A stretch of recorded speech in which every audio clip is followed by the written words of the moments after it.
The stagecoach rattled into San Bernardino, California on a blistering June afternoon in 1878, carrying the one woman nobody in town wanted to see arrive.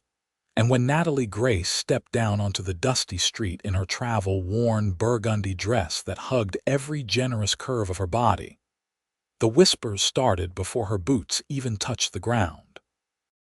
She had known this moment would come, had prepared herself during the 3-week journey from Boston, but nothing could have truly readied her for the way the townspeople stared as she retrieved her trunk from the back of the coach. The driver, a grizzled man with tobacco-stained teeth, barely looked at her as he tossed her belongings to the ground with unnecessary force. "Much obliged," Natalie said quietly, her voice steady despite the trembling in her hands. He grunted and climbed back onto his perch without another word. Within moments, the stagecoach was rolling away, leaving her standing alone in the center of town with her trunk at her feet and her carpetbag clutched in both hands.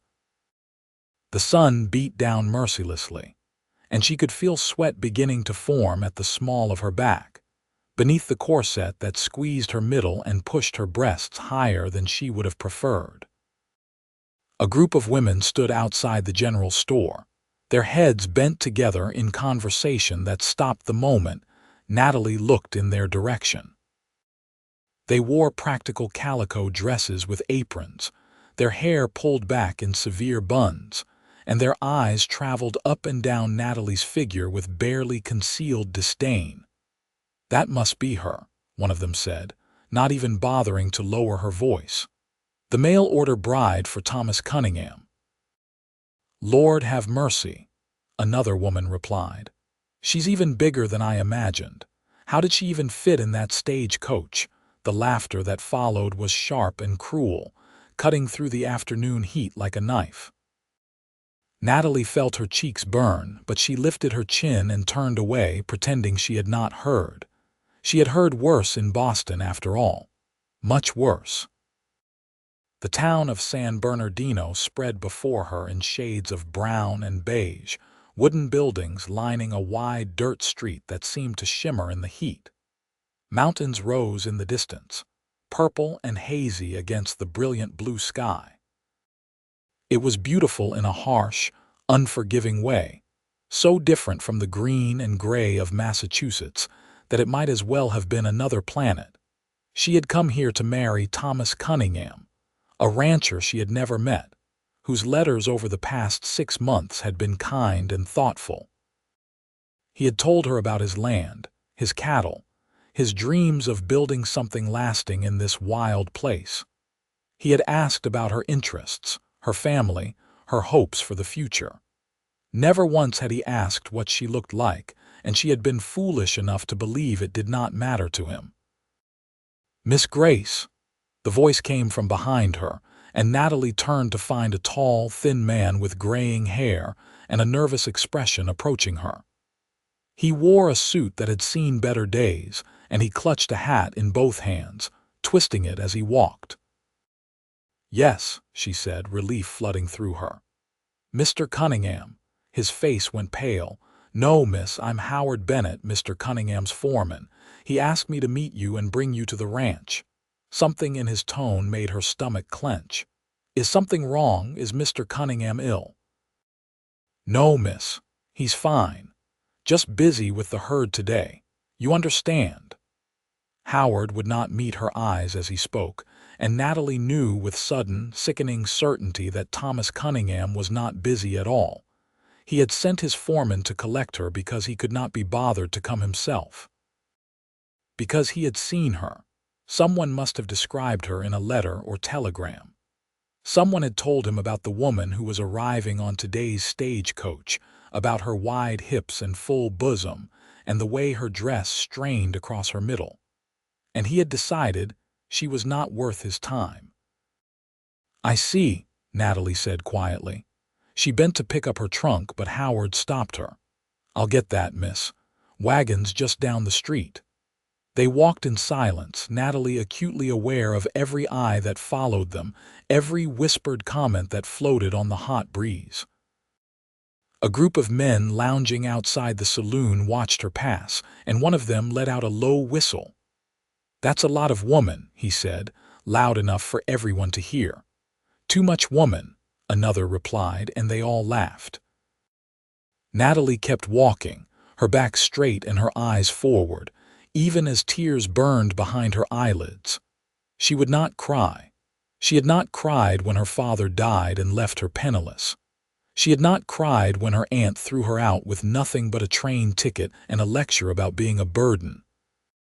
She would not cry now. The wagon was old and rickety, pulled by two tired-looking horses. Howard loaded her trunk into the back and helped her up onto the seat with more gentleness than she had expected. As they pulled away from town, Natalie allowed herself one last look at San Bernardino, at the people who had made their judgment of her within seconds of her arrival. The ride to the Cunningham ranch took nearly an hour, following a dusty road that wound through scrubland dotted with Joshua trees and sagebrush. The mountains grew larger as they traveled, their peaks sharp against the sky. Howard did not speak, and Natalie did not force conversation. She was too busy trying to prepare herself for what awaited her at the ranch. When they finally arrived, the sun was beginning its descent toward the western horizon, painting everything in shades of gold and amber. The ranch house was larger than she had expected, a two-story structure with a wide porch that wrapped around the front and side. Outbuildings dotted the property, barns and corrals where cattle moved in dusty clouds. It should have been welcoming, but Natalie felt only dread as the wagon rolled to a stop. A man emerged from the house, and Natalie knew immediately that this was Thomas Cunningham. He was handsome in a weathered way, probably in his mid-30s, with dark hair and a strong jaw. He wore work clothes, dusty and stained, and his expression was carefully neutral as he approached the wagon. "Miss Grace," he said, his voice flat. "Welcome to California." There was no warmth in his greeting, no smile, no offer to help her down from the wagon. Natalie climbed down on her own, her legs stiff from the long ride, and stood before the man she had traveled 3,000 miles to marry. "Mr. Cunningham," she said, "thank you for having your foreman collect me. I hope the journey was not too inconvenient." Something flickered in his eyes, perhaps shame, but it was gone before she could be certain. "Howard will show you to your room. We'll talk in the morning about arrangements." "Arrangements," Natalie repeated, her heart sinking. "I think it would be best if we delayed the wedding," Thomas said, still not quite meeting her gaze. "Give us both some time to get to know each other before we make any permanent decisions." The rejection was clear, even couched in polite words. He had taken one look at her and decided she was not what he wanted. Natalie felt something crack inside her chest, but she kept her voice steady. "Of course," she said. "Whatever you think is best." Thomas nodded once and turned back toward the house without another word. Howard cleared his throat uncomfortably and gestured for Natalie to follow him. They entered through the back door, into a kitchen that smelled of coffee and frying meat. A Mexican woman with silver-streaked hair looked up from the stove, her dark eyes taking in Natalie with a single, assessing glance. "This is Consuela," Howard said. "She keeps the house and does the cooking. Consuela, this is Miss Grace." "Welcome," Consuela said, her accent thick but her English clear. "I show you to your room, yes." Natalie followed the older woman up a narrow staircase to the second floor, where a long hallway stretched in both directions. Consuela opened a door near the end of the hall, revealing a small but clean room with a single bed, a dresser, and a washstand. A window looked out over the ranch yard, offering a view of the mountains in the distance. "You rest," Consuela said, not unkindly. "I bring you water and something to eat." "Thank you," Natalie whispered, and then she was alone. She sank onto the bed and finally allowed the tears to come, silent and hot, streaming down her cheeks as the reality of her situation settled over her like a heavy blanket. She had nowhere to go, no money for a return ticket even if she wanted one, and no prospects in this harsh land where people judged her before she even opened her mouth. That night, Natalie lay awake in the unfamiliar bed, listening to the sounds of the ranch settling around her. Cattle lowed in the distance, and somewhere a coyote howled at the stars. She thought about Thomas Cunningham and his careful rejection, about the women in town who had laughed at her, about the long and lonely future that stretched before her. She must have slept eventually, because she woke to sunlight streaming through the window and the smell of breakfast cooking downstairs. For a moment, she forgot where she was, and then memory crashed back over her like a wave. Natalie washed her face in the basin Consuela had left, changed into a fresh dress, pine green cotton that was only slightly less tight than yesterday's burgundy, and made her way downstairs. The kitchen was empty except for Consuela, who gestured for Natalie to sit at the long wooden table. She placed a plate of eggs and bacon before her, along with thick slices of bread and a cup of coffee so strong it made Natalie's eyes water. "Eat," Consuela commanded. "You are too thin." Natalie almost laughed at that, given what everyone else seemed to think about her size, but she obediently picked up her fork. The food was good, hearty and filling, and she realized she had barely eaten since leaving the last stagecoach station. "Where is Mr. Cunningham?" she asked between bites. "Out with the cattle," Consuela said, her tone disapproving. "Always with the cattle. He does not think about what he should think about." Before Natalie could ask what that meant, the back door banged open and Howard appeared, hat in hand and dust covering his clothes. "Miss Grace," he said, "Mr. Cunningham asked me to show you around the ranch today if you are willing. Help you get your bearings." It was something to do, at least, better than sitting in her room wondering about her future. Natalie finished her breakfast and followed Howard outside into the bright morning sun.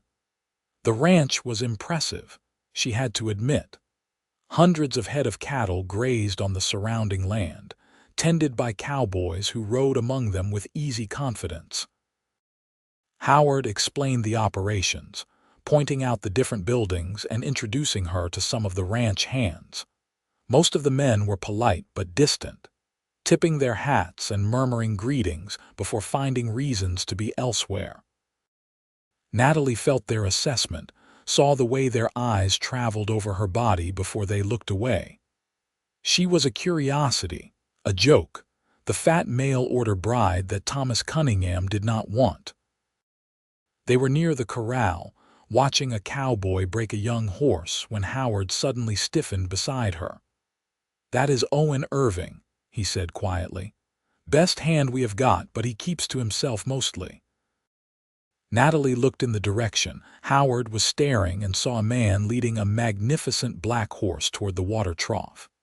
He was tall and lean, with dark hair that fell past his collar and shoulders broad enough to fill out his dusty work shirt. Even from a distance, there was something compelling about the way he moved, confident and graceful, completely at ease in his own skin. As if sensing her gaze, the cowboy looked up, and Natalie found herself staring into the bluest eyes she had ever seen. They were the color of the California sky, bright and clear, and they held hers for a long moment before he nodded once and turned his attention back to his horse. "He does not talk much," Howard continued, "but he knows horses and cattle better than any man I have ever met. Been with Mr. Cunningham for about 5 years now." They continued the tour, but Natalie found her attention drifting back to the man called Owen Irving. She caught glimpses of him throughout the morning, always working, always focused, never looking in her direction again. There was something different about him, something that set him apart from the other ranch hands, though she could not quite identify what it was. That afternoon, Thomas Cunningham finally deigned to speak with her. He found her on the front porch, where she had retreated with a book borrowed from the small shelf in her room. He stood at the bottom of the steps, hands shoved in his pockets, still unable to meet her eyes directly. "Miss Grace," he began, "I think we should discuss the situation honestly." Natalie closed her book and folded her hands in her lap, preparing herself for what she knew was coming. "I was not entirely truthful with you in my letters," Thomas continued. "I mean, everything I wrote was true, but I did not tell you everything about what I was looking for in a wife." "You were looking for someone beautiful," Natalie said quietly. "Someone you could be proud to have on your arm, someone who would not embarrass you in front of your friends and business associates." He had the grace to look ashamed. "It is not just that. I need a wife who can help me build my standing in this community, someone who will be an asset to my social ambitions. You understand?" "I understand perfectly," Natalie said, and she did. She had heard the same sentiments all her life, couched in various terms but always meaning the same thing. She was too big, too round, too much. She was an embarrassment, a liability, a problem to be managed or hidden away. "I will pay for your passage back to Boston," Thomas said. "It is the least I can do given the circumstances. You can leave on next week's stage coach." "And what will I do in Boston?" Natalie asked, her voice sharper than she intended. "I have no family there, no prospects. You knew that when you sent for me. You knew I had nowhere else to go." "That is not my fault," Thomas said defensively. "You misrepresented yourself in your letters. You never told me about your appearance. You never asked," Natalie shot back. "Not once did you inquire about what I looked like. I thought it meant you cared about other things, about character and intelligence and compatibility. I was wrong." She stood abruptly, the book falling from her lap, and Thomas took a step backward as if afraid she might strike him. The fear in his eyes only made her angrier. "I will not go back to Boston," she said firmly. "I will stay here in California and find my own way without your help or your charity." "Thank you for the temporary accommodations, Mr. Cunningham, but I will leave your ranch as soon as I can make arrangements." She swept past him into the house, her heart pounding and her hands shaking with fury and fear. She had no idea how she would keep the promise she had just made, but she would die before she let Thomas Cunningham see her beg. That evening, Natalie sat at her window and watched the sun set over the mountains, painting them in shades of rose and purple and gold. The beauty of this land was undeniable, harsh and unforgiving as it was. She wanted to stay here, she realized. She wanted to make a life in this place so different from everything she had known. She just had no idea how to do it. A knock at her door startled her from her thoughts. Consuela entered without waiting for an answer, carrying a tray with dinner and a determined expression. "You eat," she said, setting the tray on the dresser. "And you listen to me." Natalie waited, too surprised to argue. "Mr. Cunningham is a fool," Consuela said bluntly. "He thinks he wants a pretty doll to show off, but what he needs is a strong woman who will not put up with his nonsense. You are better off without him." "I appreciate that," Natalie said softly, "but it does not solve my problem. I have nowhere to go." "There is a woman in town, Mrs. Sarah Hammond. She runs a boarding house and sometimes needs help. You go see her tomorrow, yes. Tell her Consuela sent you." It was a lifeline, thin and uncertain, but it was something. Natalie felt tears prick at her eyes again, but this time they were tears of gratitude. "Thank you," she whispered. "I do not know how to repay your kindness." Consuela patted her shoulder. "You survive. You make a good life. That is how you repay me." The next morning, Howard drove Natalie back into San Bernardino, though he seemed confused about why she wanted to go to a boarding house instead of the general store or dressmaker. She did not explain, and he did not press her for details. The ride was quiet. the morning air still relatively cool before the full heat of the day descended. Mrs. Hammond's boarding house was a two-story building on the edge of town, painted white with green shutters and a garden of roses struggling valiantly against the desert climate. Natalie knocked on the door with her heart in her throat, praying that Consuela's recommendation would be enough. The woman who answered was in her 50s, with iron-gray hair and shrewd brown eyes that took in Natalie's appearance without apparent judgment. She listened quietly as Natalie explained her situation, leaving out the more humiliating details but making it clear that she needed work and a place to stay. "Consuela sent you, did she?" Mrs. Hammond said when Natalie finished. "She is a good judge of character." "I have a room available, and I do need help with the cleaning and cooking, especially now that my daughter has moved away. The pay is not much, but you will have room and board and enough left over to save a bit." The relief was so intense that Natalie felt dizzy. "Thank you," she managed. "You will not regret this, I promise." "I know I will not," Mrs. Hammond said, "but I should tell you, not everyone in this town is going to be kind about your situation. Word has already spread about Thomas Cunningham's rejected bride. People can be cruel, especially to those they see as different." "I know," Natalie said. "I have dealt with cruelty before." "I am sure you have," Mrs. Hammond said, not unkindly. "Come on, then. I will show you your room and we can discuss your duties."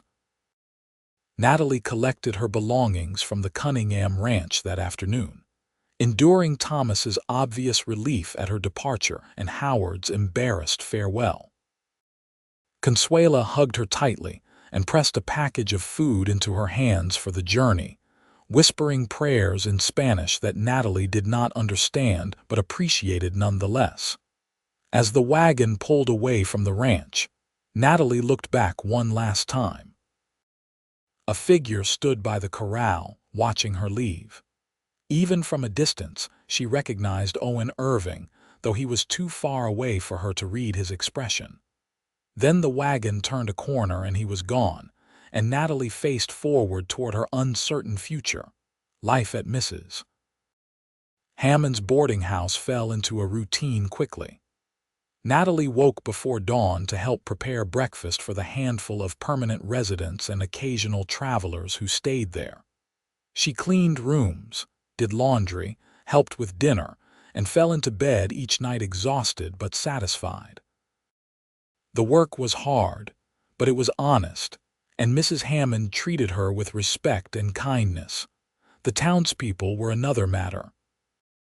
Whenever Natalie went to the general store for supplies or walked to the church on Sunday mornings, she felt the weight of their stares and heard their whispered comments.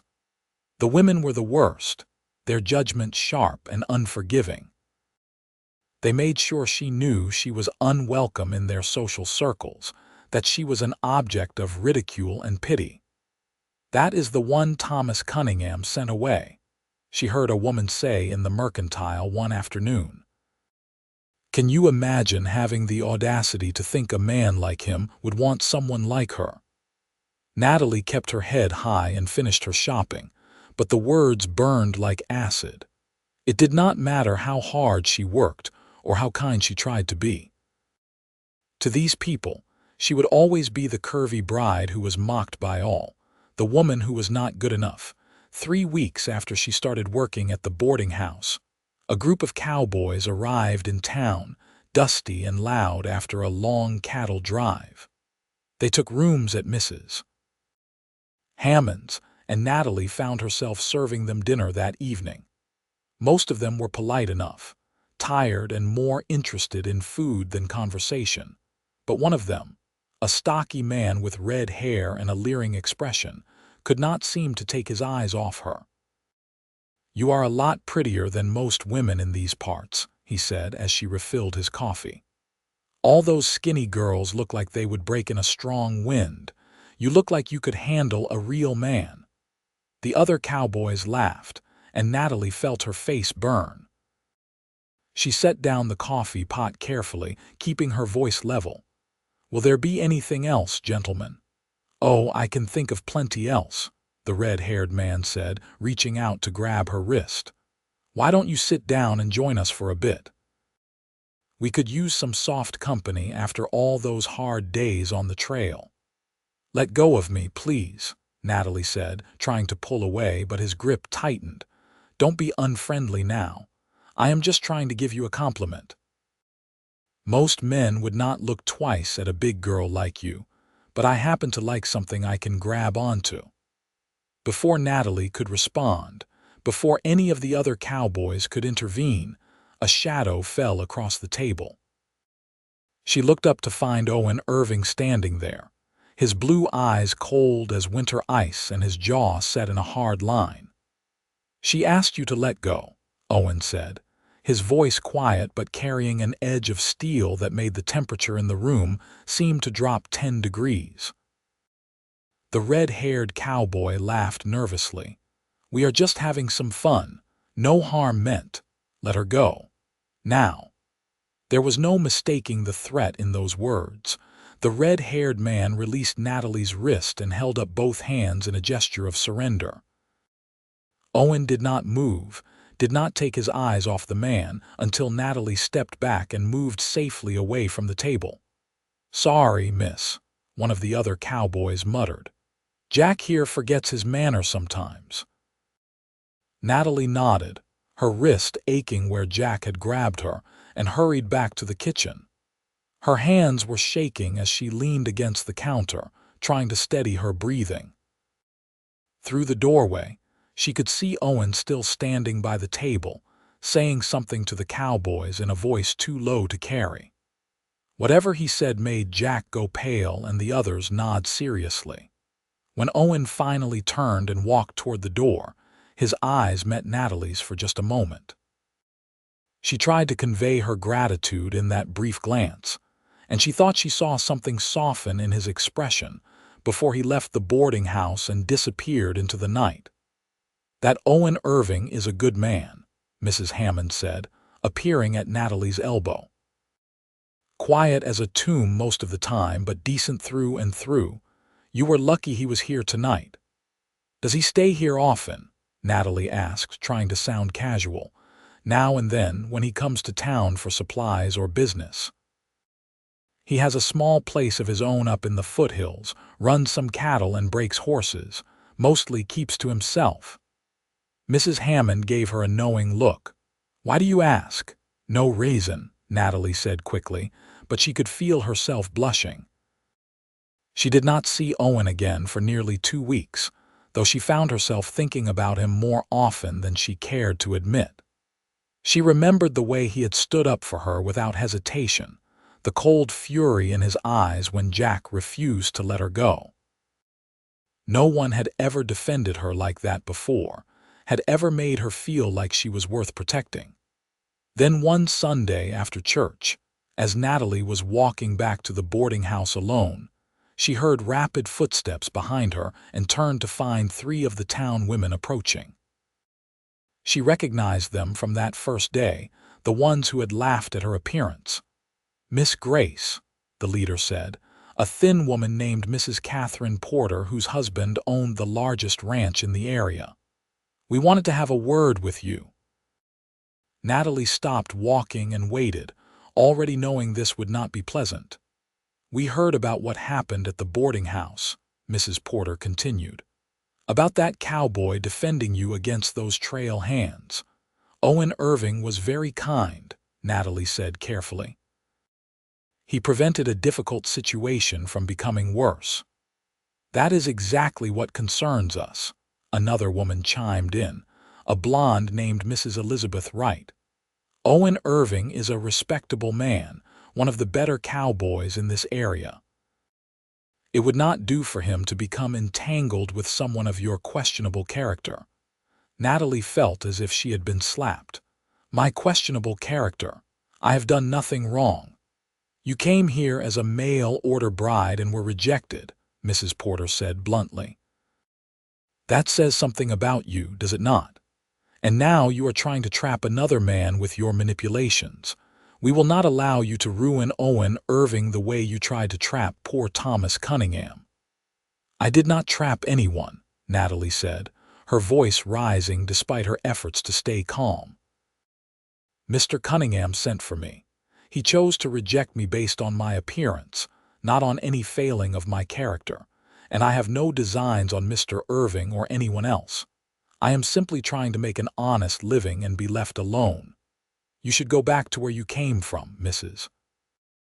Wright said coldly. "There is no place for you in San Bernardino. You are an embarrassment and a cautionary tale, and the sooner you leave, the better for everyone." They swept past her then, their skirts rustling, leaving Natalie standing alone on the dusty street with tears streaming down her face. She had tried so hard to ignore the whispers and the judgment, to focus on her work and build some kind of life here, but the constant cruelty was wearing her down. She did not go straight back to the boarding house. Instead, she walked to the edge of town, to where the buildings gave way to open scrubland and she could see the mountains rising in the distance. The beauty of this land still moved her, still made her want to stay despite everything. But how much more could she endure, Miss Grace? She spun around to find Owen Irving standing a few yards away, his horse's reins in one hand. He must have ridden up while she was lost in thought. His blue eyes studied her face, taking in the tears she had not bothered to wipe away. "Are you all right?" he asked, stepping closer. "I am fine," Natalie said automatically, then laughed bitterly. "No, actually, I am not fine at all, but I suppose that is obvious." Owen was quiet for a moment, and Natalie expected him to make some excuse and leave. That was what people did, after all, when confronted with someone else's pain. But instead, he moved to stand beside her, looking out at the same view she had been contemplating. "I heard what those women said to you," he said finally. "I was coming out of the feed store and saw them corner you. I started over to intervene, but you were handling yourself well enough." "Was I?" Natalie asked, "because it did not feel that way." "You did not let them see how much their words hurt," Owen said. "That takes strength. More strength than they have, certainly." Natalie looked at him in surprise. He was still staring out at the landscape, his profile strong and clean in the afternoon light. "They are right, though," she said quietly. "I do not belong here. I am just a joke to everyone, the fat bride that nobody wanted. You are not a joke to me." The words were simple, but they hit Natalie with the force of a physical blow. She turned to face him fully, and finally he met her gaze. "You do not know me," she said. "You do not know anything about me." "I know you work hard," Owen said. "I know you are kind to Mrs. Hammond even when you are clearly exhausted. I know you hold your head high even when people are cruel. I know you stood up to Thomas Cunningham and chose to make your own way rather than accept his charity." He paused. "And I know you are beautiful, though I doubt anyone has told you that in a very long time." Natalie could not breathe. She stared at him, searching for any sign that he was mocking her, but his expression was absolutely sincere. "You think I am beautiful," she whispered. "I think you are the most beautiful woman I have ever seen," Owen said, and now there was color rising in his own cheeks, as if the admission embarrassed him. "I thought so the first time I saw you at the ranch, and every time I have seen you since. The way you move, the way you smile when you think no one is watching, the strength in you. Yes, you are beautiful." Tears were flowing freely down Natalie's face now, but they were different tears, born of something other than pain. No one had ever spoken to her like this. No one had ever looked at her the way Owen was looking at her now, as if she was something precious. "I do not understand," she said. "Why would you say such things to me? We barely know each other." "I would like to know you better," Owen said, "if you would allow it. I know I am just a cowboy, and I do not have much to offer, but I would be honored if you would let me call on you properly. Let me take you to dinner or for a ride out to see the canyon. Let me show you that not everyone in this town is cruel and small-minded." Natalie wanted to say yes more than she had ever wanted anything in her life, but fear held her back. "People will talk," she said. "They already warned me away from you. They said I was trying to trap you, to ruin you." "Let them talk," Owen said firmly. "I do not give a damn what Catherine Porter or anyone else thinks. The only opinion that matters to me is yours. So what do you say, Miss Grace? Will you give me a chance?" She looked into his blue eyes, so earnest and hopeful, and felt something shift inside her chest. Maybe she did not have to face this harsh world alone. Maybe there was someone who could see past the surface to the woman beneath. Maybe she deserved kindness after all. "Yes," she said softly. "I would like that very much." The smile that spread across Owen's face transformed it completely, lighting him up from within.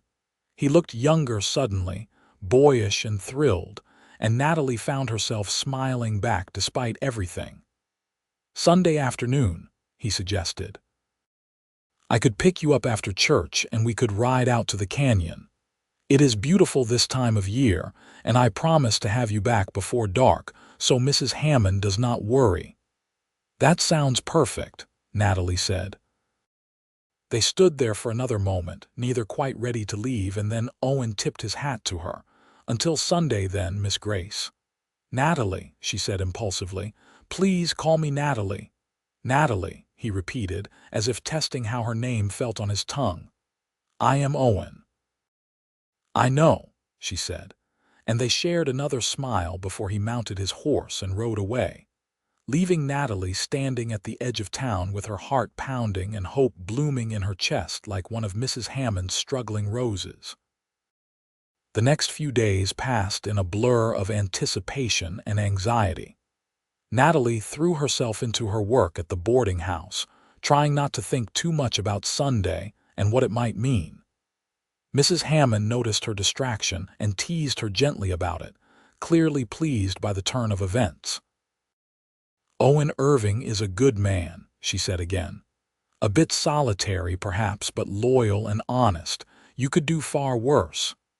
"I am not thinking about marriage," Natalie protested. "It is just one ride out to the canyon." "Of course, Mrs. Hammond said, but her smile suggested she did not believe that for a moment. Sunday morning arrived clear and bright, and Natalie dressed with more care than usual, choosing her best dress, a deep blue cotton that brought out the gold flecks in her brown eyes. She pinned her dark hair up carefully and even allowed herself a touch of rose oil at her wrists and throat, a luxury she rarely indulged in. Church was an ordeal, as always. The townspeople stared and whispered, and Mrs.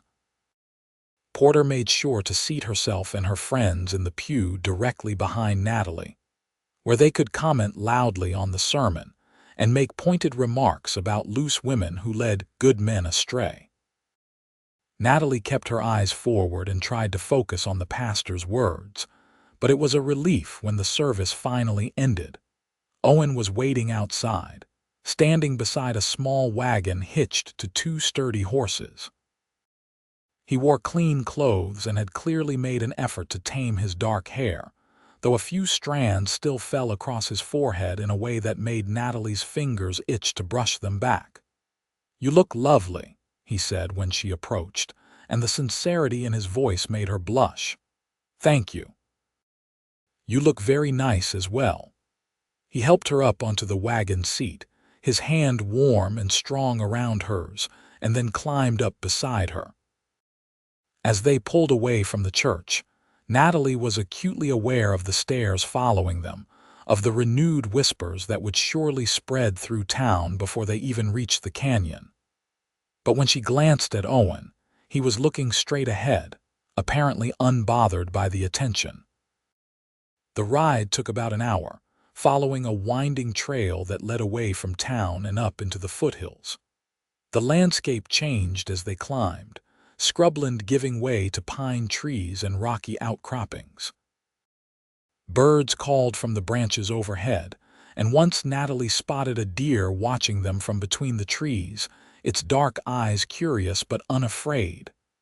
"Tell me about Boston," Owen said as they rode. "What was your life like there?" Natalie hesitated, unsure how much to share, but there was something about Owen that invited confidence.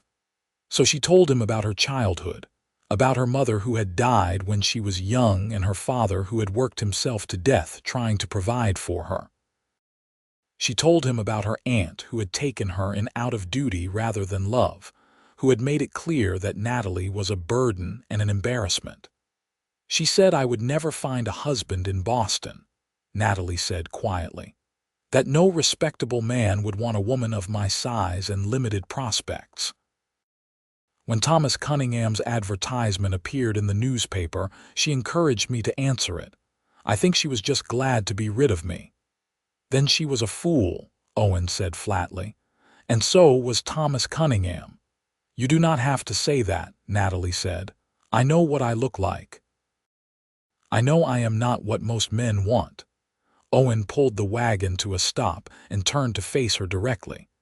"Do you know what I see when I look at you?" he asked. "I see a woman with courage enough to travel 3,000 miles to start a new life. I see someone who refused to let rejection break her, who chose to stand on her own 2 feet rather than accept charity from a man who did not deserve her. I see strength and grace and beauty, real beauty that goes deeper than skin." He reached out and gently touched her cheek. "I see everything I have ever wanted and did not think I would find." Natalie felt tears prick at her eyes again, but these were tears of wonder, of something almost like joy. "How can you say such things? You barely know me." "Then let me know you better," Owen said. "Let me prove that I mean what I say. I am not asking for anything but the chance to show you what you mean to me." They sat there for a long moment, his hand still cupping her cheek, and then Natalie leaned into his touch and nodded. Owen smiled and urged the horses forward again, and they continued their journey in companionable silence. The canyon, when they reached it, took Natalie's breath away. It was a deep gorge cut through red rock, with a river running far below and walls that glowed like fire in the afternoon sun. Owen spread a blanket on a flat rock overlooking the drop, and they sat together eating the lunch Mrs. Hammond had packed, talking about everything and nothing. Owen told her about his childhood in Texas, about losing his parents to fever when he was 16 and drifting west looking for work and purpose. He told her about learning the cowboy trade, about the satisfaction of working with horses and cattle, about the dream he had of building his own ranch someday. "I have been saving for years," he said. "I have a small place now, just enough land for a few head of cattle and some horses I am training to sell. But someday I want more. I want a real ranch, a home, a family." He looked at her. "I want someone to share it all with." "That sounds wonderful," Natalie said softly. "It could be wonderful," Owen said, "with the right person." The meaning in his words was clear, and Natalie felt her heart race. Was he truly suggesting what she thought he was suggesting? It seemed impossible, too good to be true, but the look in his eyes was unmistakable. Before she could respond, Owen stood and offered her his hand. "Come on, I want to show you something." He led her along a narrow path that hugged the canyon rim, holding her hand to steady her over the rough spots. They walked for perhaps 20 minutes, until the path opened onto a small meadow filled with wildflowers, blues and yellows and purples swaying in the breeze. In the center of the meadow stood a single tree, its branches spreading wide to offer shade. "I come here sometimes when I need to think," Owen said. "It is the most peaceful place I know." They sat beneath the tree, and somehow Natalie ended up leaning against Owen's chest, his arm around her shoulders. It felt natural, right, as if they had been doing this for years instead of hours. The warmth of his body against hers, the steady beat of his heart beneath her ear, the the safety she felt in his embrace. It was all more than she had ever dared to hope for. "Natalie," Owen said quietly, "I know this is fast. I know we have only just begun to know each other. But I need you to understand something. I am not a man who plays games or speaks carelessly. When I tell you that you are beautiful, I mean it. When I tell you I want to know you better, I mean I want to know everything about you, the good and the bad, the easy and the difficult. And when I tell you that I am falling in love with you, I mean that with my whole heart." Natalie pulled back to look up at him, searching his face for any sign of insincerity. But there was none. His blue eyes were clear and honest, full of emotion that made her chest ache. "I am falling in love with you too," she whispered, hardly believing she was saying the words. "But I am afraid. I am afraid you will change your mind. I am afraid you will wake up one day and realize you could do so much better than me." "There is no better than you," Owen said firmly. "Not for me. You are everything I want, Natalie. Please believe that." And then he was kissing her, gentle and sweet, his lips warm against hers. Natalie melted into the kiss, into him, letting herself believe for the first time that maybe she was worthy of love after all. When they finally pulled apart, both of them were breathing hard and smiling like fools. They stayed in the meadow until the sun began to sink toward the western horizon, talking and kissing and making plans. Owen wanted to court her properly, he said, to do things right. He would call on her at the boarding house, take her to dinner at the hotel restaurant, introduce her to the few friends he had in the area.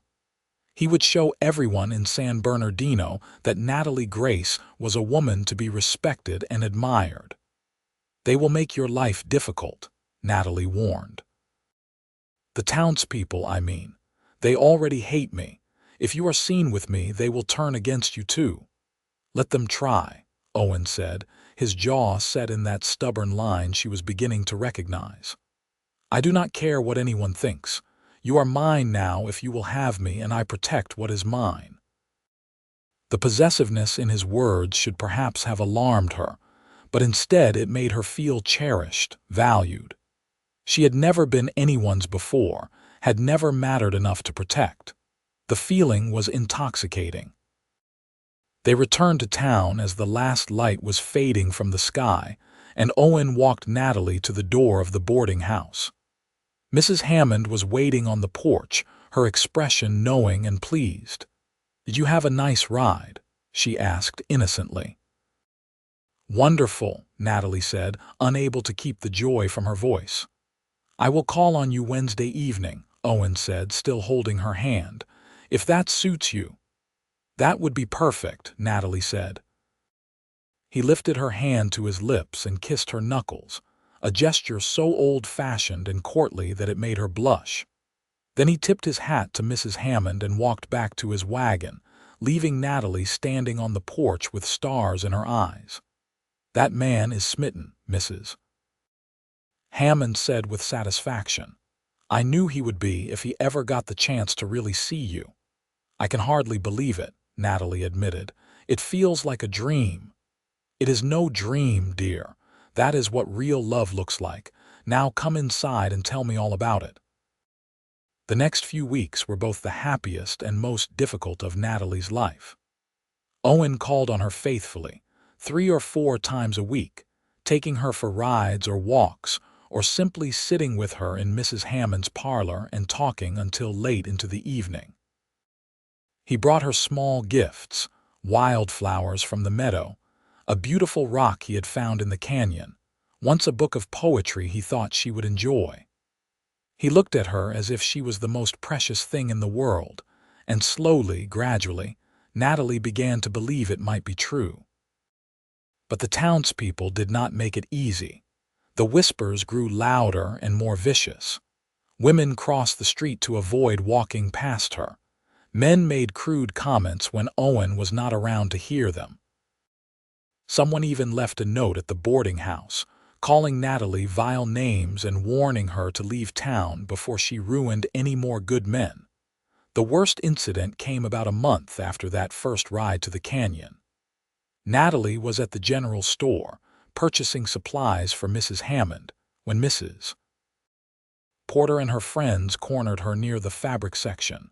"Still here, I see," Mrs. Porter said coldly. "I had hoped you would have the decency to leave by now." "I have as much right to be here as anyone," Natalie said, trying to keep her voice steady. "Do you?" Mrs. Elizabeth Wright asked. "You are a parasite, living off Mrs. Hammond's charity and ensnaring poor Owen Irving with your manipulations. Everyone knows what you are doing. You think if you can get him to marry you, you will finally have the security you could not get from Thomas Cunningham." "That is not true," Natalie protested. "I care about Owen. I am not trying to trap him." "Of course you are," another woman chimed in, Mrs. Margaret Foster, the banker's wife. "What else could a woman like you possibly offer a man like him? You certainly do not have beauty or breeding or wealth. So you must be using other means to keep his attention." The implication was clear and disgusting. Natalie felt her face burn with shame and anger. "How dare you suggest such a thing? Owen and I have been nothing but proper." "For now, perhaps," Mrs. Porter said. "But we all know how these things go. You will lead him into sin and then claim he has to marry you to preserve your reputation. It is the oldest trick in the world, and we will not allow it. Owen Irving deserves better than a fat, desperate nobody with no morals and no shame." Something inside Natalie snapped. She had endured months of insults and cruelty, had held her tongue and her temper because she did not want to cause trouble. But she was done being silent. "You talk about morals and shame," she said, her voice ringing through the store. "But what about your behavior? You are cruel and judgmental, tearing down anyone who does not fit your narrow definition of acceptable. You gossip and spread lies and take pleasure in making others miserable. If anyone should be ashamed, it is you." Mrs. Porter's face went red. "How dare you speak to me that way? You are nothing, do you hear me? Nothing. And when Owen Irving finally realizes what a mistake he has made, you will be right back where you started, alone and unwanted and pathetic." "That is enough." Everyone turned to find Owen standing in the doorway of the general store, his expression thunderous. He crossed the room in long strides and positioned himself between Natalie and the other women. "You will apologize to Miss Grace immediately," he said, his voice low and dangerous. "We will do no such thing," Mrs. Porter said, though she took a step backward. "We are only speaking the truth." "The truth," Owen repeated. "The truth is that Natalie is 10 times the woman any of you will ever be. She has more kindness in her little finger than all of you combined. She has faced adversity with grace and dignity while you have shown yourselves to be small, petty, and cruel. Now apologize, or I will make sure every person in this town knows exactly what you said here today and how you treated a woman who has done nothing to deserve your scorn." The women looked at each other uncertainly. An apology from them was unlikely, but they clearly had not expected Owen to defend Natalie so forcefully, and in public no less. "This is not over," Mrs. Porter finally said. "You will regret choosing her over the respect of this community." "I already have everything I need," Owen said, reaching back to take Natalie's hand. "And you have nothing I want. Now get out of our way." The women scattered, and Owen led Natalie out of the store and into the bright afternoon sunlight. She was shaking, adrenaline and emotion coursing through her, and when they reached his wagon she finally broke down, sobbing against his chest while he held her tight. "I am sorry," she gasped between tears. "I am so sorry. I have ruined everything." "They are right. I am going to destroy your reputation. You should stay away from me before it gets worse." "Stop that," Owen said firmly, tilting her chin up so she had to meet his eyes. "You have nothing to apologize for, and you have ruined nothing." Those women are poison, and I do not care what they or anyone else thinks. Do you understand me? I do not care. But they will make your life miserable, Natalie said. They will turn everyone against you. Let them try, Owen said. Natalie, listen to me, I love you. Not in some casual way, not as a passing fancy. I am completely, absolutely, irrevocably in love with you. You are the first thing I think about when I wake up and the last thing I think about before I sleep. You are the reason I ride into town 3 times a week even though I have work piling up at my place. You are my future if you will have me, and I will be damned if I let a bunch of small-minded gossips take that away from us. You love me, Natalie whispered, as if she could hardly believe it. I love you, Owen confirmed. I have been wanting to say it for weeks, but I was afraid of moving too fast, of scaring you away. But I am done being careful. I love you, Natalie Grace, and I want to marry you. I want to build a life with you, have children with you, grow old with you. I want to wake up beside you every morning for the rest of my life and fall asleep with you in my arms every night. Say yes. Please, say you will marry me. Natalie looked into his blue eyes, so earnest and full of love, and felt her heart expand until it seemed too big for her chest. This man, this wonderful, stubborn, protective man, loved her, not despite who she was, but because of it. He saw her, truly saw her, and found her beautiful and worthy and precious. Yes, she said, laughing and crying at the same time. Yes, I will marry you. I love you too, Owen, so much. He kissed her then, right there on the street in front of anyone who cared to watch, and Natalie kissed him back with all the love and joy and gratitude in her heart. Let the townspeople stare and whisper. Let them judge and condemn. She had Owen and Owen had her, and that was all that mattered. They were married 3 weeks later in a small ceremony at Mrs. Hammond's boarding house, with only a handful of guests in attendance. Consuela came from the Cunningham ranch, defying her employer to witness the wedding. Mrs. Hammond stood as Natalie's matron of honor, crying happy tears throughout the entire service. A few of Owen's friends from the ranching community attended, men who did not care about town gossip and who were genuinely happy for the couple. Natalie wore a simple cream-colored dress that Mrs. Hammond had helped her make, with lace at the collar and cuffs and a bouquet of wildflowers from their meadow. Owen wore his best suit, his dark hair slicked back and his blue eyes shining with happiness as he watched his bride walk toward him. The pastor, a kind older man named Reverend Thompson, who had been appalled by the town's treatment of Natalie, performed the ceremony. When he asked if anyone objected to the union, there was a tense moment of silence, and then the door to the boarding house burst open. Thomas Cunningham stood there, looking disheveled and agitated. Natalie felt Owen tense beside her, his hand moving instinctively to her waist in a protective gesture. I object, Thomas said. A collective gasp went through the small gathering. Reverend Thompson frowned. On what grounds, Mr. Cunningham? On the grounds that Miss Grace is already promised to me, Thomas said. She came here to be my bride. I have not released her from that obligation. You rejected her, Owen said, his voice cold and flat. You sent her away and told her you would not marry her. She owes you nothing. I made a mistake, Thomas said, and he actually sounded desperate. I have realized that in the weeks since Natalie left the ranch. I was a fool to let her go.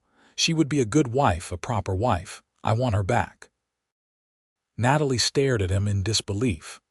You want me back? After everything you said, after the way you treated me? I was hasty, Thomas said.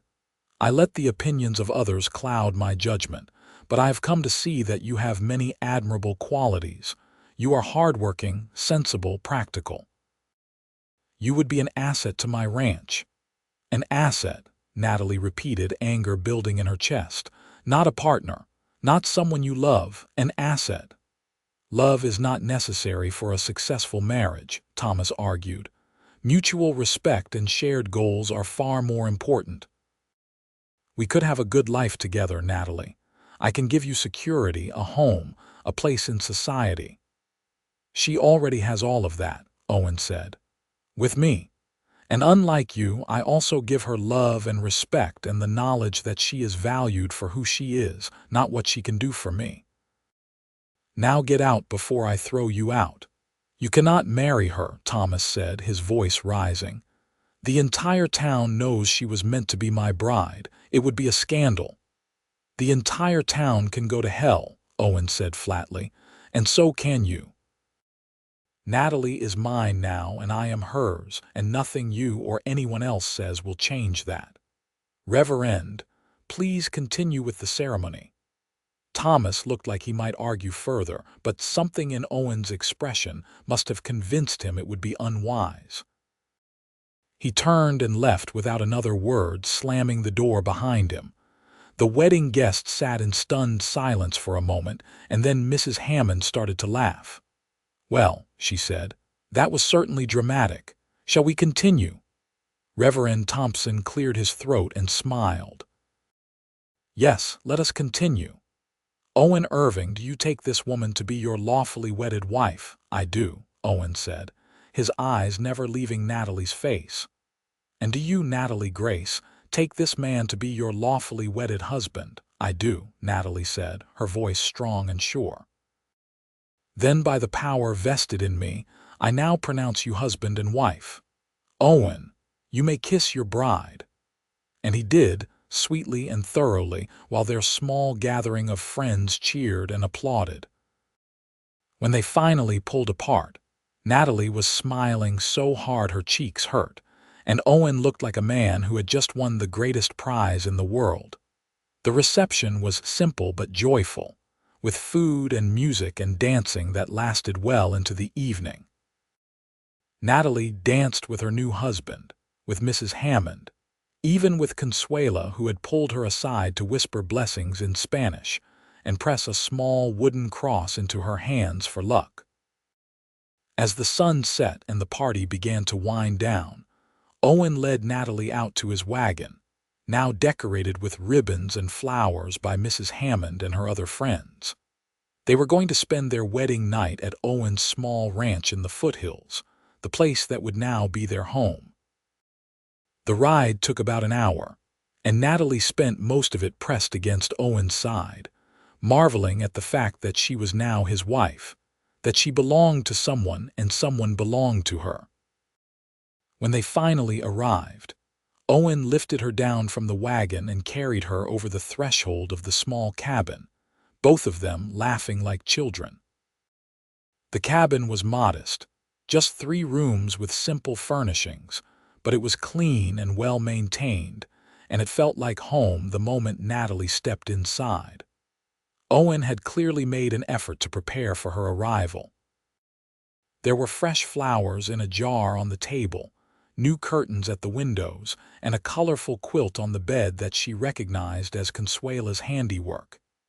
"It is not much," Owen said, suddenly sounding uncertain. "Not compared to what Thomas Cunningham could have given you. But it is ours, and I will spend the rest of my life making it into a real home for you."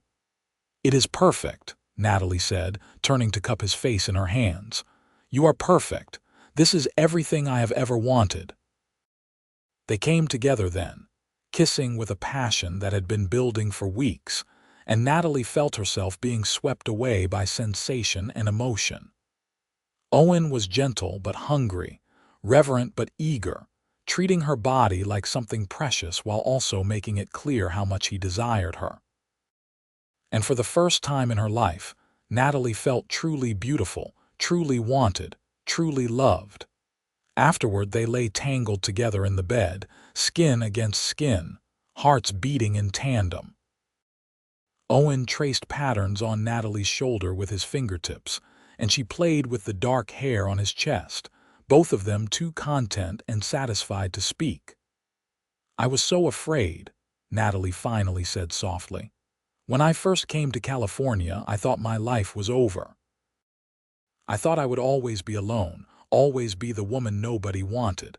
And then you saw me, really saw me, and everything changed." "I am the lucky one," Owen said, pressing a kiss to her forehead. "I was just existing before you, Natalie. Going through the motions, working and saving and telling myself that someday things would be different. But I never really believed it. And then you arrived, brave and beautiful and strong, and suddenly I had something to work for, something to dream about. You gave me hope." "We gave each other hope," Natalie said. "We saved each other." "Yes," Owen agreed. "We did." They fell asleep like that, wrapped in each other's arms, and when Natalie woke the next morning to sunlight streaming through the window and Owen's steady breathing beside her, she felt a peace and happiness she had never known before. The next few months were not easy. The townspeople did not accept Natalie's marriage to Owen, and they made their displeasure known at every opportunity. Women refused to speak to her. Men made crude comments. Someone even threw a rock through the window of Mrs. Hammond's boarding house, though no one could prove who was responsible. But Owen and Natalie faced it all together, supporting each other through every trial and setback. They worked side by side on the ranch, building up the herd and training horses. Natalie discovered she had a gift for working with the animals, a patience and gentleness that complemented Owen's skill and knowledge. Together, they were a formidable team, and slowly, gradually, some of the townspeople began to change their minds. They saw how hard Natalie worked, how devoted she and Owen were to each other. They saw that she was not the gold digger or manipulator they had believed her to be, but simply a woman trying to build a life with the man she loved, Mrs. Hammond helped spread the truth about what had really happened with Thomas Cunningham, about how he had rejected Natalie based on her appearance alone, and then tried to claim her again when she had found happiness elsewhere. Consuela, risking her position at the Cunningham ranch, told anyone who would listen about Natalie's kindness and strength. Even Reverend Thompson spoke from the pulpit about the sin of judgment and the importance of treating all people with Christian charity. It was not a dramatic transformation. Most of Mrs. Porter's circle remained hostile, and there were always those who whispered and pointed when Natalie came to town. But gradually, other voices began to emerge. The owner of the general store started greeting her by name. A few women nodded to her on the street. And when Natalie and Owen attended church one Sunday, a young couple with a baby actually stopped to talk with them, thanking Owen for his help with their horses and complimenting Natalie on her dress. 6 months after their wedding, Natalie discovered she was pregnant. Owen was overjoyed, sweeping her into his arms and spinning her around the kitchen until she was dizzy and laughing and begging him to put her down. He became even more protective than before, insisting she rest more and work less, though Natalie largely ignored his fussing and continued her daily routines. The pregnancy was not easy. Natalie was often sick in the early months, and she tired more easily than she wanted to admit. But Owen was there every step of the way, holding her hair back when she was ill, rubbing her aching back, reading to her in the evenings when she was too exhausted to do anything but rest. Their son was born on a cold February morning in 1879, arriving with a lusty cry that announced his presence to the world. Owen held him with shaking hands, tears streaming down his face as he looked from the baby to Natalie and back again. "He is perfect," Owen whispered. "You are perfect." "Thank you, Natalie. Thank you for this gift." They named him Oliver Samuel Irving, and he was indeed perfect, with his father's blue eyes and his mother's dark hair. Owen was a devoted father from the first moment, changing diapers and walking the floor at night when Oliver was fussy, singing lullabies in his rough cowboy voice that never failed to soothe the baby. Word of the birth spread through San Bernardino, And to Natalie's surprise, several women from town came to call, bringing gifts and congratulations. Even Mrs. Elizabeth Wright appeared at the ranch one afternoon with a handmade baby blanket, her manner stiff but not unkind. "I wanted to apologize," she said awkwardly as Natalie invited her in for tea, "for the way I treated you when you first arrived. I was cruel and judgmental, and I am ashamed of my behavior." "What changed your mind?" Natalie asked, genuinely curious. "My daughter told me," Mrs. Wright said quietly. "She is about your age, lives back east, and she wrote me a letter about how poorly she has been treated by some people because she gained weight after having her first child." Reading her words, her pain, I realized that is exactly what I had done to you. I judged you for something that should not matter, and I made your life miserable because of my own narrow-mindedness. I hope you can forgive me."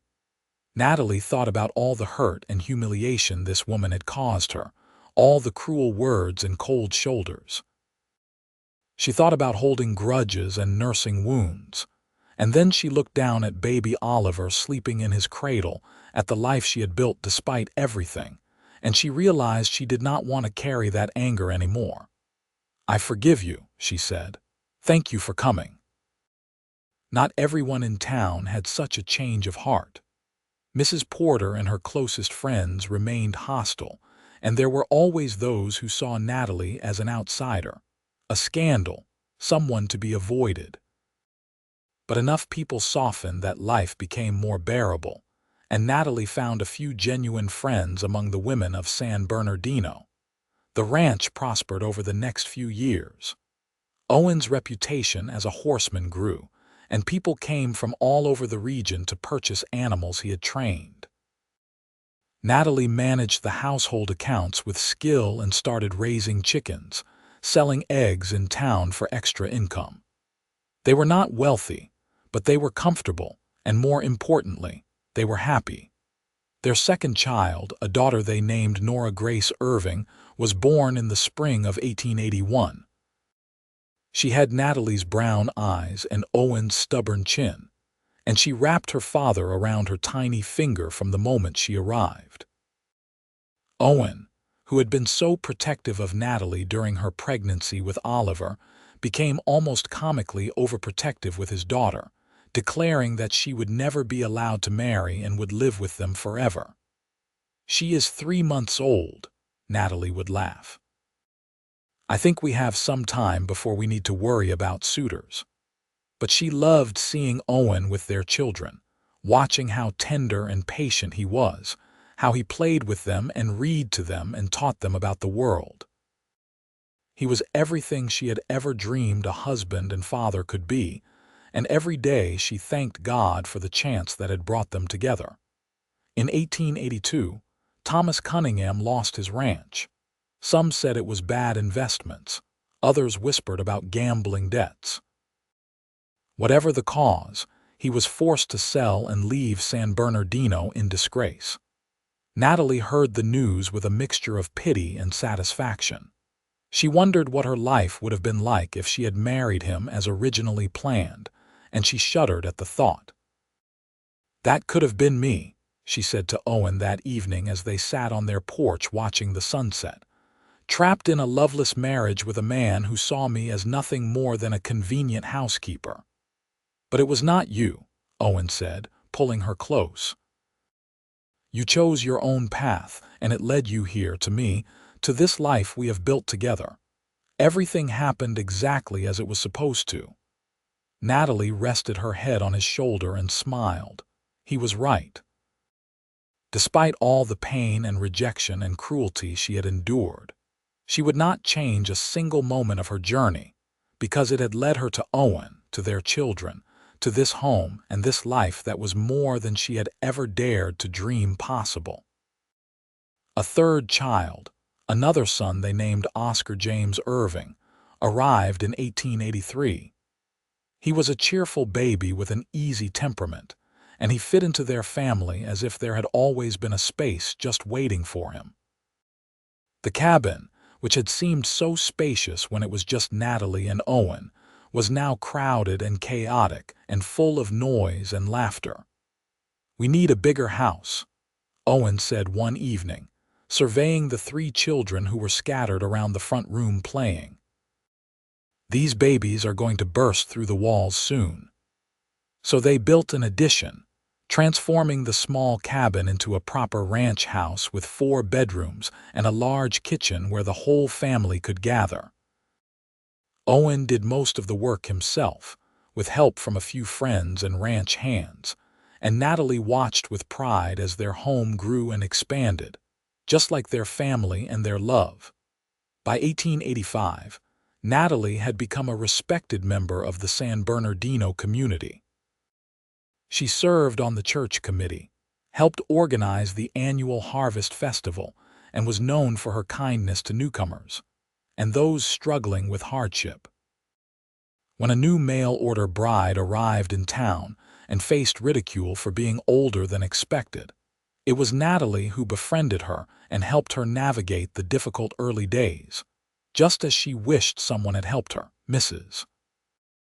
Porter never apologized and never changed her attitude, but her influence in the town had waned over the years.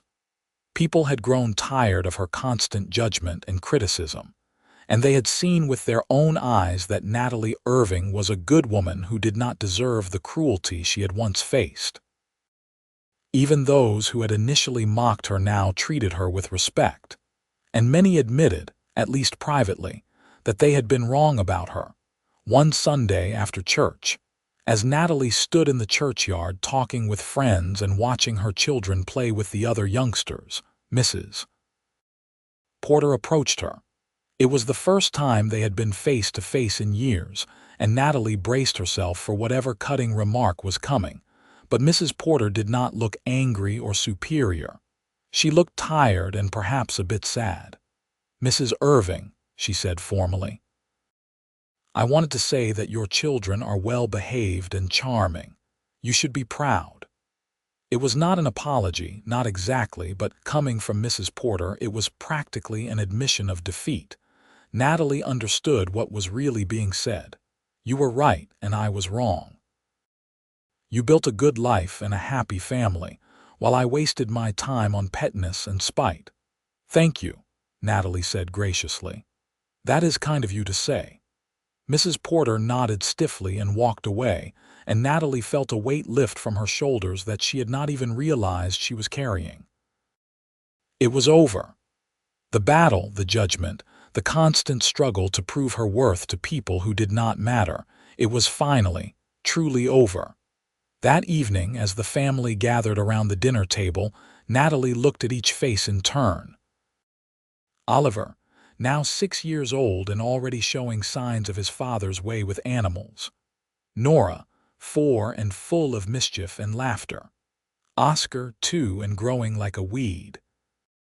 And Owen, her husband, her love, her partner in everything, looking at her with eyes that still held the same wonder and adoration they had held on the day they married. "What are you thinking about?" Owen asked, reaching across the table to take her hand. "Everything," Natalie said. "How far we have come. How blessed we are. How much I love all of you." "We love you too, Mama," Oliver said seriously, and Nora and Oscar echoed him in their own ways, Nora with an enthusiastic shout and Oscar by banging his spoon on the table. After the children were in bed that night, Natalie and Owen sat together on their porch as they often did, watching the stars appear one by one in the darkening sky. The air was cool and sweet, carrying the scent of sage and pine from the mountains. "You ever think about that first day?" Natalie asked. "When I arrived in San Bernardino and everyone was so cruel, I think about it sometimes," Owen admitted. "And every time I do, I thank God that Thomas Cunningham was such a fool. If he had married you like he was supposed to, I never would have gotten my chance. I never would have had you or Oliver or Nora or Oscar. My whole life would be empty." "I was so broken that day," Natalie said softly. "I felt worthless and unwanted, And then you looked at me and saw something different. You saw me as I really was, not as what everyone else decided I should be. You saved me, Owen." "No," Owen said firmly, turning to cup her face in his hands. "You saved yourself, Natalie. You chose to stay and fight instead of running back to Boston. You chose to build a life even when everyone said you did not belong. You chose courage and strength when it would have been so much easier to give up. I just loved you while you did it, and I will keep loving you every day for the rest of our lives." Natalie kissed him then, pouring all her love and gratitude and joy into that kiss. They had been married 7 years, had faced more trials and challenges than many couples endured in a lifetime, and yet their love had only grown stronger, deeper, more resilient with each passing day. "I want to have more children," Natalie said when they finally pulled apart. "I want to fill this house with love and laughter. I want to grow old with you surrounded by our family." "Then that is what we will do," Owen said, smiling. "However many children you want, my love, I am yours completely and forever." And that was exactly what they did. Over the next decade, 4 more children joined the Irving family, each one loved and cherished and welcomed into the home that Natalie and Owen had built together. The ranch continued to prosper, and the family became pillars of the San Bernardino community. Natalie never forgot those early days of rejection and cruelty, but she also never let them define her. She used her experience to help others, to stand up for those who were judged unfairly, to teach her children that true worth has nothing to do with appearance or status, and everything to do with character and kindness. And Owen never stopped looking at her the way he had that first day, as if she was the most beautiful woman in the world. He told her every day that he loved her, showed her in 1,000 small ways that she was precious to him. Even when her body changed with age and childbearing, even when gray appeared in her dark hair and lines formed around her eyes, he still saw her as perfect. On their 20th wedding anniversary, Owen took Natalie back to the meadow where he had first told her he loved her. The tree was taller now, its branches spreading wider, and the wildflowers were in full bloom. They spread a blanket beneath the tree, just as they had done so many years before, and sat together looking out at the canyon. "You know what I thought when I first saw you?" Owen said, his arm around her shoulders. "I thought, that woman has been hurt. I can see it in her eyes, in the way she holds herself, ready for the next blow. And I wanted to protect you, to show you that not everyone in this world was cruel. I never imagined I would fall in love with you so completely, that you would become my whole world." "You were my miracle," Natalie said. "When I had given up hope, when I thought I would never be loved or valued, you appeared and showed me I was wrong. You loved me when no one else would. You defended me when everyone was against me. You built this beautiful life with me. How could I not love you with everything I am?" They stayed in the meadow until the sun began to set, talking about their children, their plans for the future, their dreams for the grandchildren they hoped to one day have. And when they finally returned home, it was to a house full of love and laughter, to children who were being raised to see worth in everyone and to stand up for those who needed defending. The years continued to pass, each one bringing new joys and challenges. Oliver grew up to be a skilled rancher, taking over more and more of the daily operations as Owen got older. Nora became a teacher, following her mother's passion for learning and helping others. Oscar studied law and became an advocate for those who faced discrimination. The younger children each found their own paths, all of them carrying forward the values of kindness and strength that their parents had instilled in them. By 1898, 20 years after that fateful day when Natalie arrived in San Bernardino, the Irving Ranch was one of the most prosperous in the region. Natalie and Owen were grandparents several times over, their house constantly filled with children and grandchildren, and the chaos and joy that came with a large, loving family. Natalie was now in her early 40s, her figure even rounder after bearing 7 children, her dark hair liberally streaked with silver. But Owen still looked at her the way he always had, still told her she was beautiful, still made her feel like the most precious woman in the world.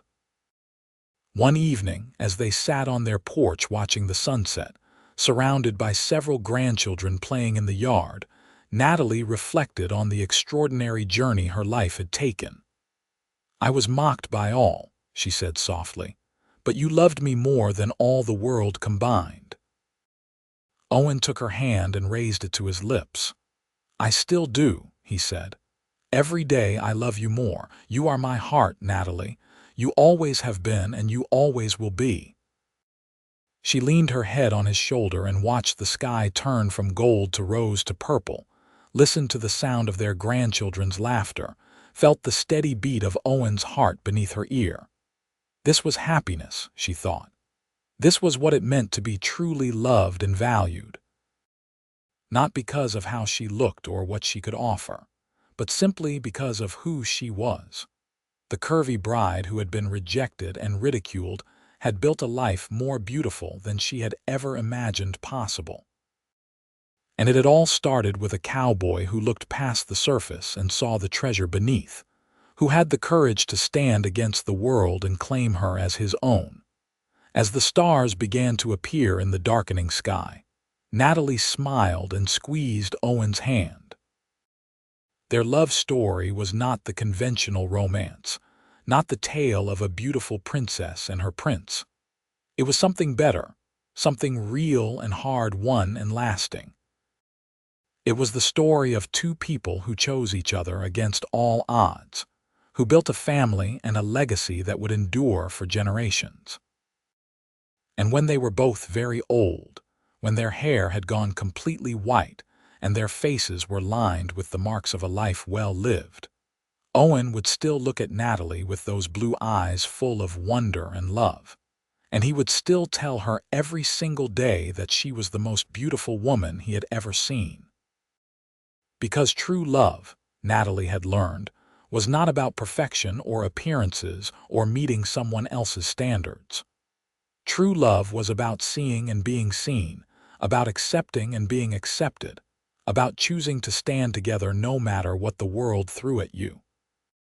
And that was the greatest gift anyone could ever receive, the thing that made all the pain and rejection and cruelty worth enduring. Because in the end, Natalie had found something that most people spent their whole lives searching for and never found. She had found someone who loved her exactly as she was, without reservation or condition, with his whole heart and soul. She had found Owen. And that made all the difference. The years stretched on, each one adding new memories to the tapestry of their life together. They celebrated marriages and births, mourned losses, faced hardships and triumphs side by side. Their 7 children all married and had children of their own, and the Irving name became synonymous with integrity, kindness, and hard work throughout San Bernardino and beyond. In 1905, the town held a celebration honoring the founding families and community pillars. To Natalie's surprise, she and Owen were asked to speak about their experiences building their ranch and raising their family. Standing before the crowd, seeing the respect in people's eyes rather than mockery, Natalie felt a sense of completion, of having come full circle. "When I first came to San Bernardino," she said, her voice clear and strong, "I was judged harshly by many of you. I was called names, mocked for my appearance, told I did not belong here. It would have been easy to leave, to give up and go back to where I came from. But I stayed, and I am glad I did. Because this town, for all its faults, became my home. And the man standing beside me became my reason for everything." She turned to Owen, who took her hand and smiled at her with the same love and devotion he had shown for nearly 3 decades. "We built our life on love," Natalie continued, turning back to the crowd. "Not on appearances or social standing or what others thought of us. And I hope that my story can serve as a lesson to all of you. Do not judge people based on how they look or where they come from or whether they fit your expectations. Give people a chance to show you who they really are. That is what my husband did for me, and it made all the difference." The applause that followed was genuine and warm, and several people approached afterward to thank her for her words, even some of Mrs. Porter's old circle. Those women who had been so cruel in the early days came to shake her hand and acknowledge that they had been wrong. Mrs. Porter herself had passed away a few years earlier, dying bitter and alone after alienating most of her friends and family with her constant criticism and judgment. Natalie had attended her funeral, not out of obligation but out of genuine compassion for a woman who had wasted so much of her life on hatred and spite. As Owen and Natalie grew older, they handed over more and more of the ranch operations to their children, content to spend their days together, working in the garden, playing with their ever-growing number of grandchildren, and simply enjoying each other's company. They took long walks in the mornings, revisited their meadow on special occasions, and spent their evenings on the porch watching the sunset, just as they always had. In 1910, they celebrated their 32nd wedding anniversary surrounded by their children, grandchildren, and even a few great-grandchildren. It was a joyous occasion, filled with laughter and music and stories from decades of shared life. Natalie looked around at all these people, this family that she and Owen had created together, and felt overwhelmed with gratitude. "What are you thinking?" Owen asked, appearing at her elbow with 2 glasses of lemonade. "I am thinking how blessed I am," Natalie said. "How different my life could have been if you had not loved me, if you had not chosen me." "I will always choose you," Owen said, just as he had said countless times over the years. "In every life, in every version of reality, I would choose you. You are my heart, Natalie. You always have been." They stood together watching their family celebrate, and Natalie felt a contentment so deep, it was almost overwhelming. She had spent the first 20 years of her life feeling worthless and unloved, believing she would never be good enough for anyone. But the last 32 years had proven that wrong in every possible way. She was loved, deeply and truly, by a man who saw past the surface to the woman beneath. She was respected by her community, valued for her strength and kindness. She was a mother and grandmother, a teacher and friend, a woman who had overcome adversity to build something beautiful and lasting. The curvy bride who had been mocked by all had become a matriarch, a pillar of her community, and most importantly, a woman who knew her own worth because someone had loved her enough to show her. As the years continued to pass, age took its inevitable toll on both of them. Owen's dark hair had long since gone white, and his strong hands developed arthritis that made some tasks difficult. Natalie's joints ached on cold mornings, and she moved more slowly than she once had. But their love never diminished, never faded, never became routine or taken for granted. Every morning, Owen still kissed Natalie and told her she was beautiful.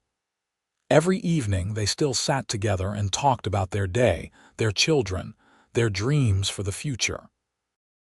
And at night, they still fell asleep in each other's arms, just as they had on their wedding night so many decades before.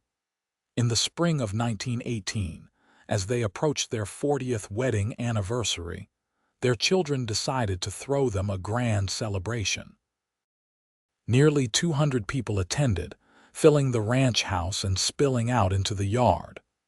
There were speeches and toasts, music and dancing, and a spectacular meal that took days to prepare. Owen stood before the crowd and raised his glass. 40 years ago, he said, his voice still strong despite his age, I met a woman who changed my life completely.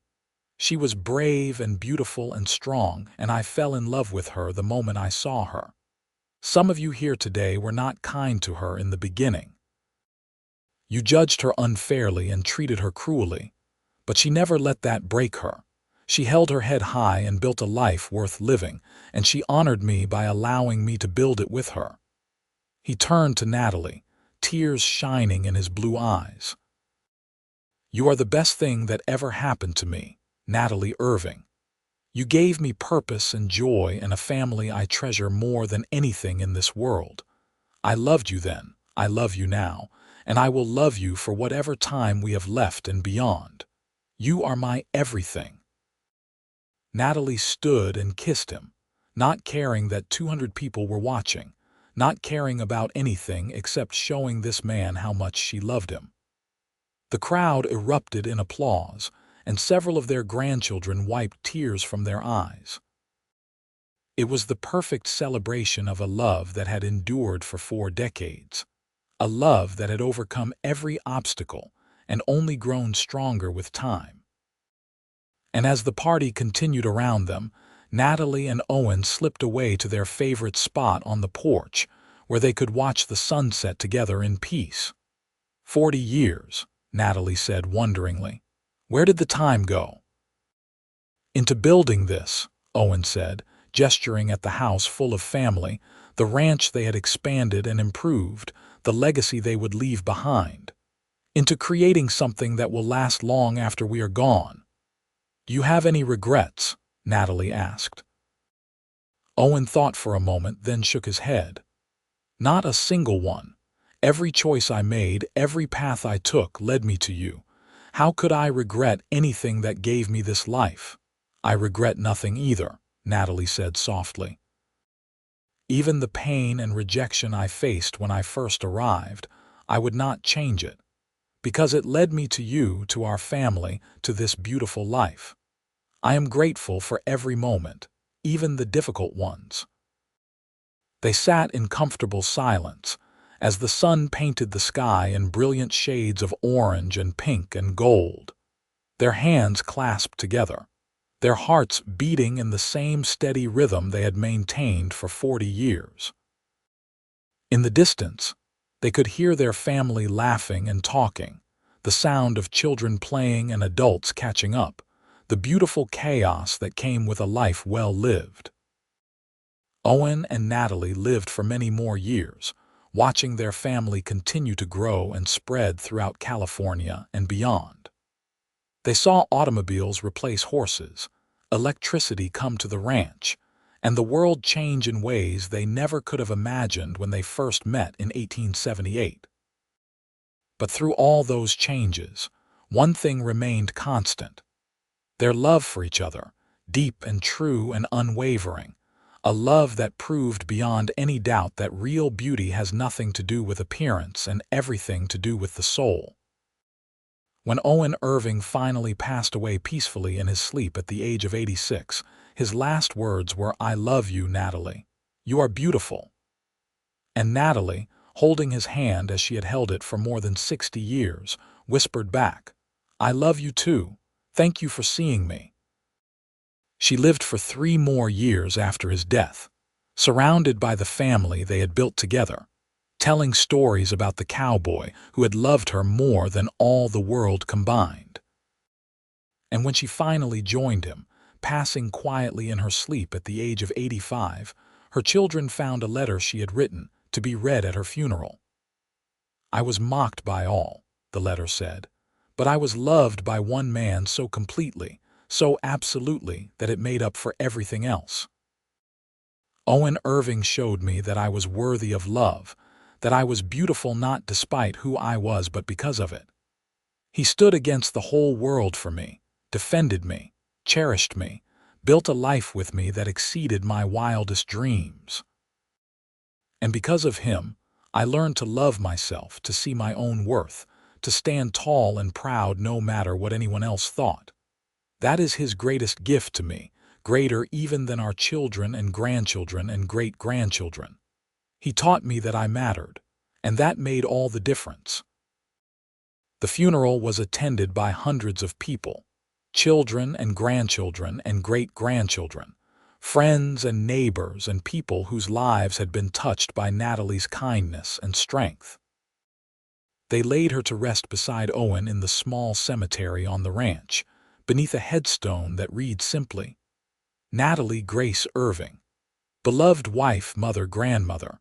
She was mocked by all but loved by one more than all the world combined, and that love changed everything. Their story became a legend in San Bernardino, passed down through generations as a reminder that love sees beyond the surface, that true beauty comes from within, and that one person's faith and devotion can transform a life and create a legacy that lasts forever. The ranch house still stands today, maintained by their descendants as a testament to what love and determination can build. And in a special room that has been preserved exactly as it was, you can still see the simple bedroom where Natalie and Owen spent their first night as husband and wife, where they dreamed together, and planned together, and loved each other with a devotion that proved stronger than judgment, prejudice, or any other obstacle the world could place in their path. Because in the end, their story was not about a woman who was too curvy or a town that was too cruel. It was about a love that was too strong to be denied, too pure to be corrupted, too real to be destroyed. It was about a cowboy who looked past appearances and saw the treasure beneath, and a bride who learned to believe in her own worth because someone loved her enough to show her the truth. It was about two people who chose each other against all odds and built something beautiful that would last for generations. And that, more than anything else, is what made their story worth telling, worth remembering, worth celebrating. Because true love, the kind that transforms lives and creates legacies, is always worth fighting for, always worth believing in, always worth choosing, no matter what anyone else might say or think. And somewhere, in whatever comes after this life, Owen and Natalie Irving are together still, holding hands and watching sunsets, proving that some loves are truly eternal, and that the bonds forged by real devotion can never be broken, not by time or death or anything else in this universe or the next. Their story ended not with tragedy or regret, but with fulfillment and joy and the knowledge that they had lived fully and loved completely.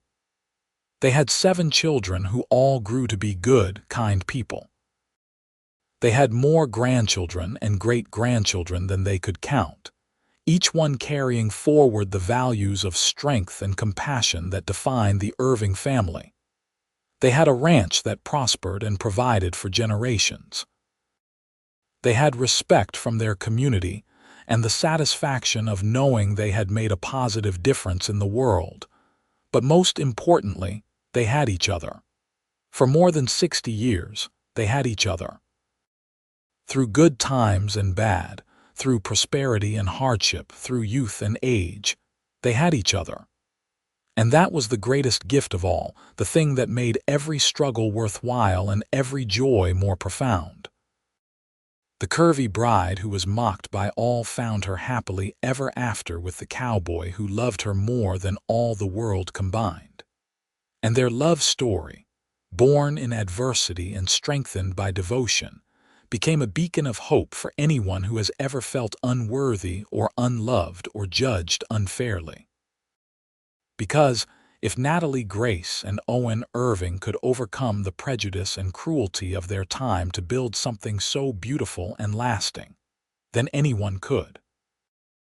Their story proved that love was more powerful than hate, that kindness was stronger than cruelty, and that one person who truly sees you is worth more than 1,000 who only judge you by appearances.